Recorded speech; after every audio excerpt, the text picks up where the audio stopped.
Anti-Semitism has been a national phenomenon among Black people. It has been a long-standing phenomenon. So it can't possibly be explained by the temporary relations between Blacks and Jews in the 1930s and 40s and 50s. So then I go on in my essay to talk about a major source of Black anti-Semitism, which is the Nation of Islam. The Nation of Islam was this syncretic blend of Islam and Black nationalism. There's this whole thing of like, we were actually like the 12th lost tribe of Israel, and there's this whole kind of placing ourselves at the center of the biblical story that happens in Nation of Islam, which became thoroughly anti-Semitic by the time that Louis Farrakhan became the leader of it. He would say, Judaism is a gutter religion. He would call the Jews satanic. The original Nation of Islam texts were far more anti-white than anti-Jewish. White people were believed to have been invented by an evil scientist named Yaqub, who's like an alien. And like, there's this whole mythology around like where white people come from, and it's profoundly racist. It became more anti-Jewish over time, partly because, the idea is that we African Americans, we are the real Jews.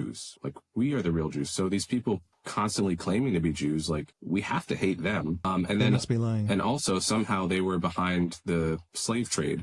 That whole mythology is a part of it, which is insane given how thoroughly Christian and Arab and Muslim the slave trade in Blacks has been. You've just guaranteed that in the YouTube comments there are going to be people talking about that one Jewish ship captain carrying slaves. It's like it's amazing that you'd have like hundreds of years of slave trade, all by Christians, all by Arabs, and you beeline to the one Jew. The Nation of Islam was never like a majority of Black people were into that. It was always a relatively small minority of Black Americans that were into NOI, but it punched far above its weight because all of the Black rappers of a certain generation of, Kanye West, Snoop Dogg, Jay-Z, Jay Electronica, all of these rappers that came up in the 90s and early 2000s were deeply steeped in Farrakhan and Nation of Islam and constantly slipping references to it into their songs. And it became a kind of bullhorn to the wider culture of Black Americans. Why did someone like Kyrie Irving flirt with Holocaust denial? Like, I think he grew up listening to all these rappers that were all NOI based. Kanye took that from Nation of Islam? Oh yeah, definitely. Kanye would have been heavily swimming in the waters of Nation of Islam rhetoric when he grew up, just by default of having been that involved in the hip hop world. He would have been hearing things like Jews were behind the slave trade. He would have been probably hearing anti-Semitic comments about the Jewish agents, whether they're Hollywood agents or record label agents. And so Kanye is like heavily focused on the fact that it was probably a Jewish lawyer that wrote the contract for a Black artist 75 years ago.